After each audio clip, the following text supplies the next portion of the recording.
Hello friend, Bihar PSC centre में आपका स्वागत है। तो मॉडर्न हिस्ट्री का क्लास हो रहा था जो कि 17वीं बीपीएससी या फिर बिहार एसआई या फिर आप किसी भी एग्ज़ाम की तैयारी कर रहे हो, मॉडर्न हिस्ट्री सभी में सामान्य होता है, तो आप सभी के लिए है।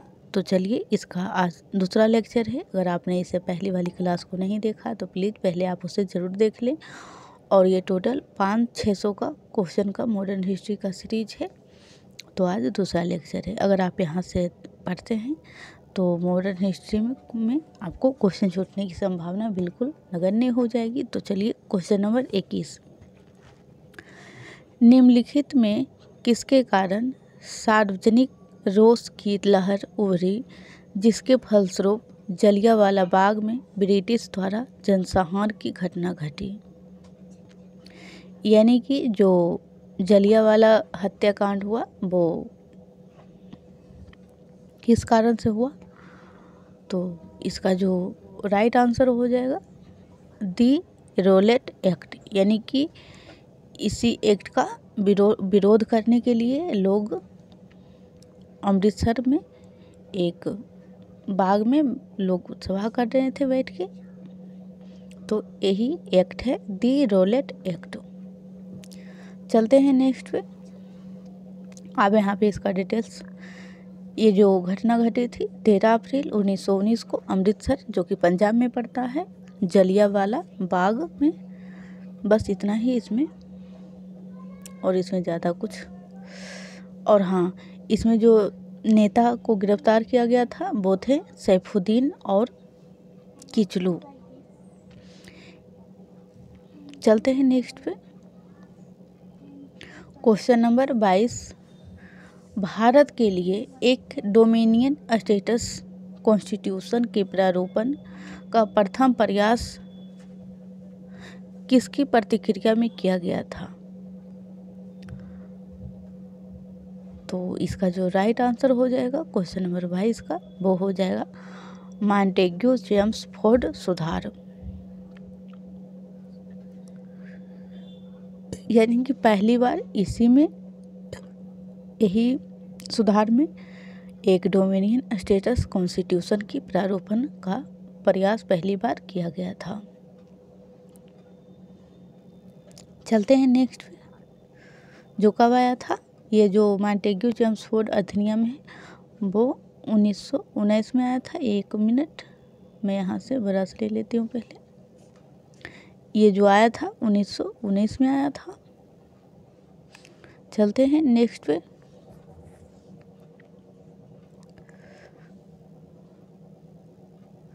क्वेश्चन नंबर 23, निम्नलिखित में से किसने 1946 के कैबिनेट मिशन का नेतृत्व किया।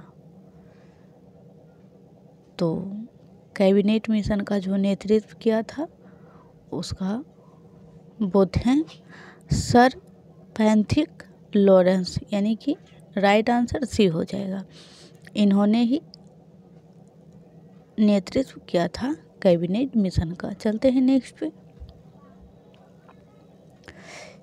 यहाँ आप डिटेल्स देख लीजिए। फरवरी 1946 में ब्रिटेन के प्रधानमंत्री उस समय थे एटली ने भारत में एक 3 सदस्यीय उच्च स्तरीय शिष्टमंडल की घोषणा की। इस शिष्टमंडल में ब्रिटिश कैबिनेट के 3 सदस्य हैं। ये क्वेश्चन हर बार पूछा जाता है। अभी वर्तमान में परसों जो बीपीएससी का एग्ज़ाम हुआ है उसमें पूछा गया था कि इनमें से कौन सदस्य नहीं थे। तो आप तीनों को ध्यान रखिएगा। लॉरेंस जो कि भारत सचिव थे, और क्रिप्स जो कि व्यापार बोर्ड के अध्यक्ष थे, और एक और थे एबी अलेक्जेंडर। ये तीनों थे, लॉरेंस, क्रिप्स और यहाँ पे नहीं लिखा हुआ लेकिन अलेक्जेंडर होगा। चलते हैं नेक्स्ट पे। और पूछा जाए कि प्रधानमंत्री उस वक्त कौन थे, तो एटली थे ब्रिटेन के। क्वेश्चन नंबर 24, नई दिल्ली शहर के रूपांकन में कौन शामिल था। यानी कि दिल्ली जो शहर है उसको बनाने में कौन से लोग शामिल थे। तो क्वेश्चन नंबर 24 का जो राइट आंसर हो जाएगा वो ए हो जाएगा। एडवर्ड लुटियंस और एडवर्ड ब्रेकर। चलते हैं नेक्स्ट पे, ध्यान रखिएगा लुटियंस और ब्रेकर, बस इतना ही। क्वेश्चन नंबर 25, निम्न अखबारों में कौन सा मुख्यतः उदारवादियों की नीतियों का प्रचारक था? उदारवादी जिसे हम कहते हैं वो उसे ही नरम दल भी कहा जाता है। तो ये जो क्वेश्चन नंबर 25 का राइट आंसर हो जाएगा वो हो जाएगा बी, यानी कि लीडर नामक पत्रिका में सभी उदारवादियों की नीतियों का प्रचार किया जाता था। चलते हैं नेक्स्ट पे,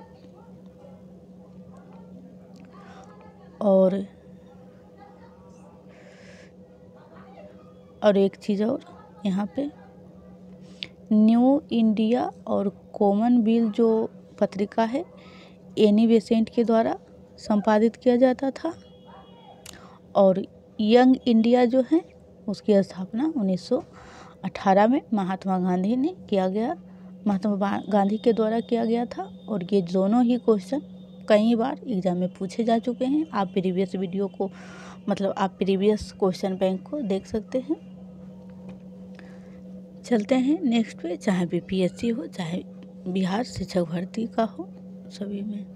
चलते हैं नेक्स्ट पे, क्वेश्चन नंबर 26, इनमें से कौन भारत में मुसलमानों की उच्च शिक्षा के लिए पथ प्रदर्शक बने? तो उच्च शिक्षा के लिए जो पद प्रदर्शक बने वो थे सर सैयद अहमद खान, यानी कि इसका जो राइट आंसर हो जाएगा डी। चलते हैं नेक्स्ट पे,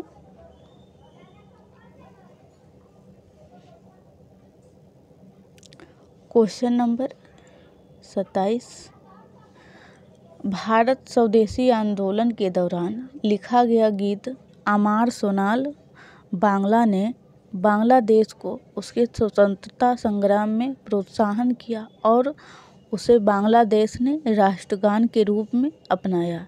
यह जो गीत है किसने लिखा था? अमार सोनार बांग्ला। बस आप इतना ध्यान रखें कि अमार सोनार बांग्ला जो गीत है बांग्लादेश का, इसे किसने लिखा था? तो इसका जो राइट आंसर हो जाएगा, थोड़ा और नीचे चलते हैं, इसका राइट आंसर डी हो जाएगा, यानी कि रविंद्रनाथ टैगोर ने अमार सोनार बांग्ला के लेखक हैं। चलते हैं नेक्स्ट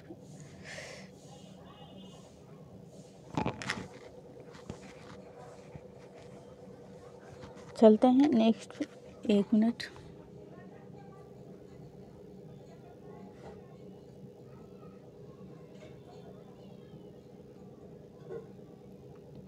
क्वेश्चन नंबर 28, निम्नलिखित अंग्रेज शासकों में से समाचार पत्रों पर से प्रतिबंध हटाने का श्रेय किसे है? यानी कि 1778 में प्रतिबंध लगाया गया था, तो इसे हटाने का श्रेय किसे जाता है? तो इसका जो राइट आंसर हो जाएगा वो हो जाएगा चार्ल्स मैटकॉफ। इन्होंने ही समाचार पत्रों पर से प्रतिबंध हटा दिया था। सर चार्ल्स मैटकॉफ 1835 से 1836 ईस्वी भारत का गवर्नर जनरल रहा था।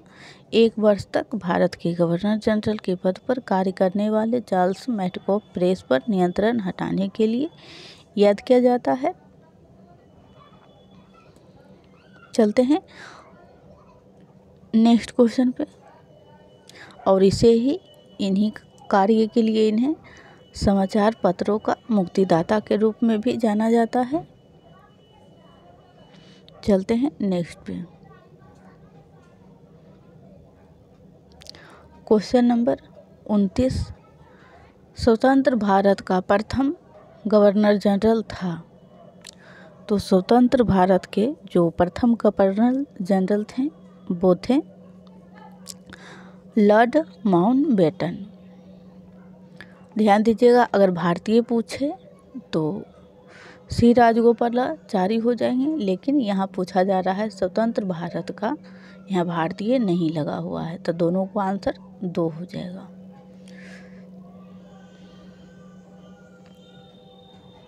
चलते हैं नेक्स्ट पे। और हाँ एक क्वेश्चन यहाँ पे लिखा हुआ है, अंतिम जो वायसराय और लॉर्ड माउंटबेटन थे, और भारत की स्वतंत्रता के बाद लॉर्ड माउंटबेटन स्वतंत्र भारत के पहले गवर्नर जनरल भी बने, लेकिन स्वतंत्र भारत के अंतिम गवर्नर जनरल सी राजगोपालाचारी, और प्रथम भारतीय भी पूछा जाए तो सी राजगोपालाचारी ही हो जाएंगे।